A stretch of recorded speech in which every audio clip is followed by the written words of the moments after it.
अस्सलाम वालेकुम स्टूडेंट्स, मैं हूं आपका टीचर ज़ुबैर। स्टार्ट करते हैं अपना आज का लेसन। आज हम करने जा रहे हैं एक्सरसाइज 3A का क्वेश्चन नंबर 2। तो क्वेश्चन नंबर 2 जो है मैं रीड कर लेता हूं। The profit on a refrigerator is 35% of the cost price. If the profit is $280, then find the cost price of the refrigerator and the selling price. तो इस question के अंदर हमें प्रॉफिट बताया गया है एक रेफ्रिजरेटर के ऊपर, वो है 35%। और फिर उसने कहा कि अगर प्रॉफिट की अमाउंट जो है वो है हमारे पास $280, तो हमने फाइंड करनी है उसकी कॉस्ट प्राइस और सेल प्राइस। ठीक है, तो ये दोनों चीज़ें हमने इसकी फाइंड करनी है, यानी कि हमें प्रॉफिट की परसेंटेज भी गिवन है, प्रॉफिट की अमाउंट भी गिवन है, हमने कॉस्ट प्राइस और सेलिंग प्राइस जो है इस रेफ्रिजरेटर की निकालनी है। ठीक है, तो स्टार्ट करते हैं इस क्वेश्चन को। ओके, मैं लिख लेता हूँ इसकी प्रॉफिट की परसेंटेज। ठीक है, जो कि हमें गिवन है 35%, और हमें प्रॉफिट की अमाउंट जो गिवन है वो गिवन है $280। ठीक है, तो ये दोनों चीज़ें हमें गिवन है, प्रॉफिट परसेंटेज भी और प्रॉफिट भी। ठीक है, हमने निकालनी है इसकी कॉस्ट प्राइस और सेल प्राइस। ठीक है, तो मैं लिख लूँगा कॉस्ट प्राइस ये फाइंड करनी है और सेलिंग प्राइस ये भी फाइंड करनी है। ठीक है, ओके, सबसे पहले जो है हम कॉस्ट प्राइस निकालते हैं। ठीक है, तो प्रॉफिट परसेंटेज का जो फार्मूला होता है वो मैं लिख लेता हूँ, जो कि है profit percentage is equal to profit divided by cost price and multiply by 100। Okay, तो ये फार्मूला जो है हम यूज़ करेंगे। ठीक है, इस फार्मूला के ज़रिए हम कॉस्ट प्राइस निकालेंगे। ठीक है, तो सबसे पहले प्रॉफिट परसेंटेज और प्रॉफिट की वैल्यू मैं यहाँ पे पुट करूँगा, तो कॉस्ट प्राइस हम इसे सिंप्लीफाई करके कैलकुलेट कर लेंगे। ठीक है, सबसे पहले प्रॉफिट परसेंटेज हमें गिवन है 35%, प्रॉफिट जो है वो है 280, कॉस्ट प्राइस हमने फाइंड करनी है। ठीक है, वो एज इट इज़ आ जाएगी, और 100। ओके, अब हम इसको सिंप्लीफाई कर लेते हैं। ठीक है, तो 280 को मैं 100 से मल्टीप्लाई करता हूँ तो वो आ जाएगा 28000। ठीक है, यानी 280 को 100 से मल्टीप्लाई किया तो आ गया 28,000। ठीक है, कॉस्ट प्राइस जो है वो हम नीचे लिख लेंगे। ठीक है, तो आ जाएगा 28,000 डिवाइड बाई कॉस्ट प्राइस, और इस तरफ आ जाएगा 35। ओके, तो अब जो है कॉस्ट प्राइस को मैं, ये डिवाइड हो रही है यहाँ पे, मैं 35 से मल्टीप्लाई कर देता हूँ, तो आ जाएगा cost price multiply by 35 equals to 28,000। Okay, तो कॉस्ट प्राइस जो है वो डिवाइड में थी, दूसरी तरफ हमने मल्टीप्लाई कर दी। ठीक है, तो वो 35 के साथ मल्टीप्लाई हो जाएगी। अब ये 35 जो है हमने इसको इक्वल्स टू की दूसरी जानिब लेके जाना है। ठीक है, क्योंकि हमने कॉस्ट प्राइस फाइंड करनी है। ठीक है, अब ये 35 जो है ये मल्टीप्लाई हो रहे हैं कॉस्ट प्राइस से, दूसरी तरफ जाके यानी इक्वल्स के राइट साइड जाके ये डिवाइड हो जाएगा। ठीक है, तो आ जाएगा cost price is equal to 28000 divide by 35। ठीक है, तो यूँ इन दोनों को डिवाइड करेंगे तो हमारे पास कॉस्ट प्राइस आ जाएगी $800। ठीक है, तो इसको आप डायरेक्ट कैलकुलेट कर लें या आप इसको सिंप्लीफाई कर लें। ठीक है, तो आंसर जो है वो हमारे पास आ जाएगा $800। ठीक है, ये आ जाएगी हमारे पास कॉस्ट प्राइस। तो अब हमने इसकी निकालनी है सेलिंग प्राइस। तो सेलिंग प्राइस किसके बराबर होती है? सेलिंग प्राइस बराबर होती है हमारी कॉस्ट प्राइस प्लस जो प्रॉफिट है। यानी जब भी हम किसी को कोई चीज़ सेल करते हैं तो उसमें एक तो उसकी कॉस्ट प्राइस होती है प्लस जो प्रॉफिट की अमाउंट होती है। ठीक है, तो ये दोनों चीज़ें जो हैं ये ऐड होती हैं। जैसे यहाँ पे जो है प्रॉफिट जो है वो है 280, और इसी तरह से हमारे पास जो कॉस्ट प्राइस आई है वो आई है $800। ठीक है, तो ये दोनों प्राइसेस जो हैं ये हमारी इसके अंदर ऐड अप होंगी। ठीक है, तो 800 और प्लस हमारा जो प्रॉफिट है। ठीक है, तो सेल प्राइस आ जाएगी, selling price equals to cost price plus profit.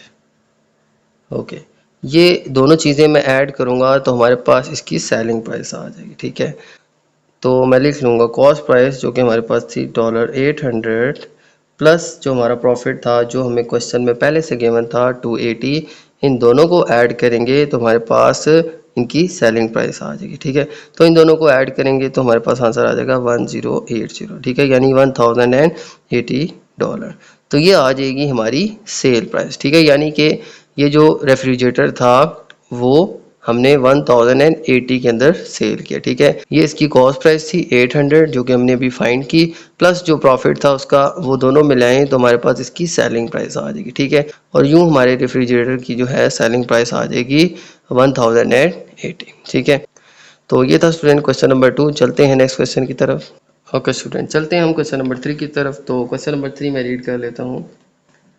A trader mixes 2 kg of butter which cost $8 per kg and 3 kg of butter which cost $6 per kg। तो एक ट्रेडर था जिसने दो बटर्स को मिक्स किया। एक जो बटर था उसकी जो मिकदार थी वो थी 2 kg और उसकी कीमत थी $8, और दूसरा जो बटर था उसकी जो मिकदार थी वो थी 3 kg और उसकी जो कॉस्ट थी $6। यानी दो किस्म के बटर्स उसने ख़रीदे, ठीक है। एक जो था वो 2 kg था और दूसरा जो था वो 3 kg था। एक की कॉस्ट थी $8, दूसरी कॉस्ट थी $6, और इन दोनों को उसने मिक्स किया, ठीक है।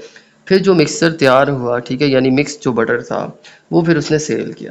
ही सेल द मिक्सचर एट $2.55 पर 250 ग्राम। और फिर उसने वो जो मिक्सचर सेल किया $2.55 पर 250 ग्राम्स, यानी हर 250 ग्राम की कॉस्ट थी $2.55, ठीक है। Express his profit as a percentage of his selling price, ठीक है। अब जो है आपने उसको प्रॉफिट फाइंड करना है, ठीक है, according to its selling price, ठीक है। तो स्टार्ट करते हैं हम।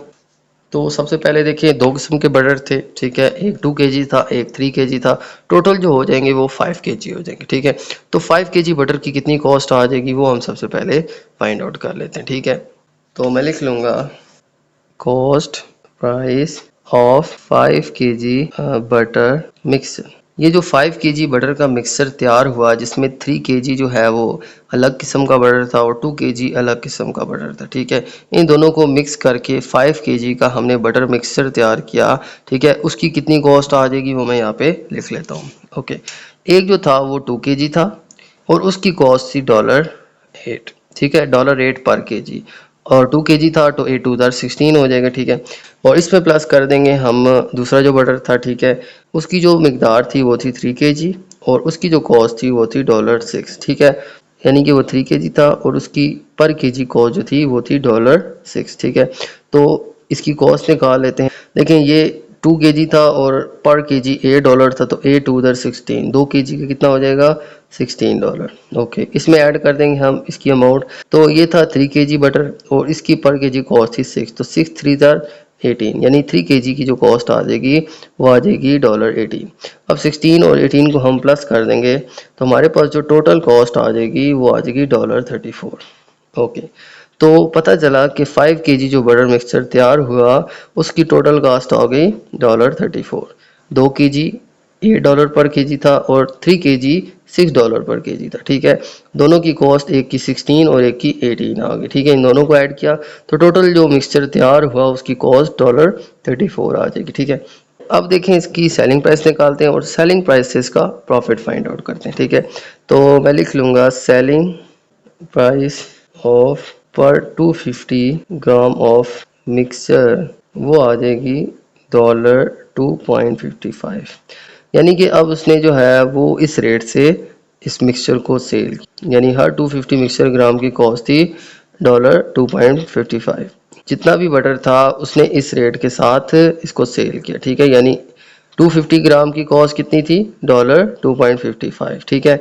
तो इस रेट के अकॉर्डिंग अब देखते हैं कि 5 kg जो बटर था, ठीक है, इसकी कॉस्ट कितनी आ जाएगी, ठीक है। सबसे पहले तो देखें 1 kg के अंदर होते हैं 1000 ग्राम, तो 5 kg था तो कितना हो जाएगा 5000 ग्राम, ठीक है। तो मैं लिख लूँगा 5 kg will be equal to 5 into 1000 equals to 5000 gram, ठीक है। इसको मैंने केजी से ग्राम में कन्वर्ट कर लिया, ठीक है, क्योंकि इसने ग्राम्स के हिसाब से सेल किया था और हम रेट इसका ग्राम्स के हिसाब से निकाल लेते हैं, ठीक है।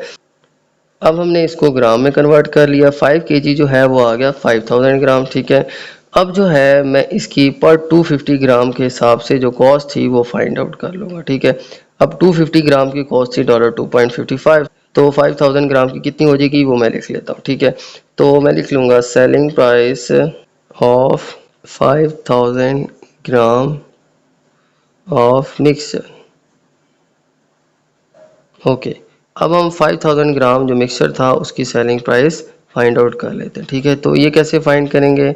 5000 को मैं डिवाइड करूंगा सबसे पहले 250 से और फिर मल्टीप्लाई कर दूंगा इसकी कॉस्ट से।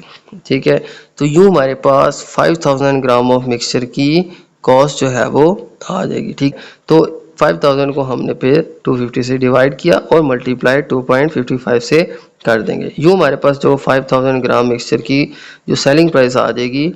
तो अब मैं इनको सिंप्लीफाई कर लेता हूँ। ठीक है, तो 0 जो है वो 0 से कट जाएगा। ठीक है, अब देखें 25 1 ज़ार एंड 25 2 ज़ार 50 एंड 0 आ जाएगा। तो हमारे पास एक तरफ आ जाएगा 20 और आ जाएगा हमारे पास 2.55, 20 इंटू 2.55। ओके, तो इन दोनों को हम मल्टीप्लाई करते हैं तो हमारे पास आंसर आ जाएगा $51।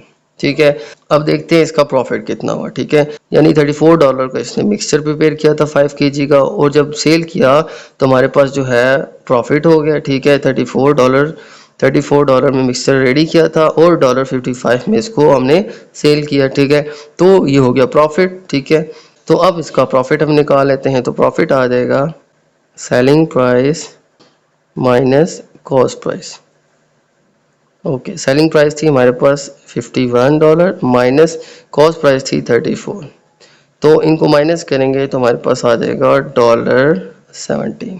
ठीक है, तो ये हमारे पास प्रॉफिट आ जाएगा जो कि हमने इस मिक्सचर को सेल करके गेन किया। ठीक है, तो ये हमें प्रॉफिट हुआ। ठीक है, तो $17 जो है ये हमारे पास प्रॉफिट आ जाएगा। अब जो हमारे पास प्रॉफिट आया है इसकी हमने परसेंटेज निकालनी है according to our selling price. ठीक है, तो हमारे पास जो प्रॉफिट की परसेंटेज आ जाएगी अकॉर्डिंग टू सेलिंग प्राइस, तो वो आ जाएगी हमारे पास profit divide by selling price multiply by 100। ठीक है, क्योंकि हमने अब अकॉर्डिंग टू सेलिंग प्राइस जो है इसकी प्रॉफिट की परसेंटेज निकालनी। ठीक है, तो प्रॉफिट जो आया हमारे पास वो आया 17, डिवाइड करेंगे इसकी सेलिंग प्राइस यानी 51 से और मल्टीप्लाई कर देंगे 100 से। तो इनकी कटिंग हो जाएगी, देखें 17 1 ज़ार एंड 17 3 ज़ार 51। ठीक है, आ जाएगा हमारे पास 100/3। ओके, इनको डिवाइड कर लेते हैं तो ये आ जाएगा हमारे पास 33 1/3%। ठीक है, तो ये हमारी आ जाएगी प्रॉफिट परसेंटेज। ठीक है, तो ये चीज़ हमने फाइंड करनी थी। ठीक है, तो ये था स्टूडेंट्स हमारा आज का क्वेश्चन। उम्मीद है आपको समझ आ गई होगी। तो मेरी वीडियो अच्छी लगे तो मेरी इस वीडियो को लाइक कर दीजिएगा, मेरे चैनल को सब्सक्राइब कर दीजिएगा और ये वीडियो अपने बाकी दोस्तों के साथ भी शेयर कर दीजिएगा। इजाज़त चाहता हूँ आपसे। अल्लाह हाफ़िज़।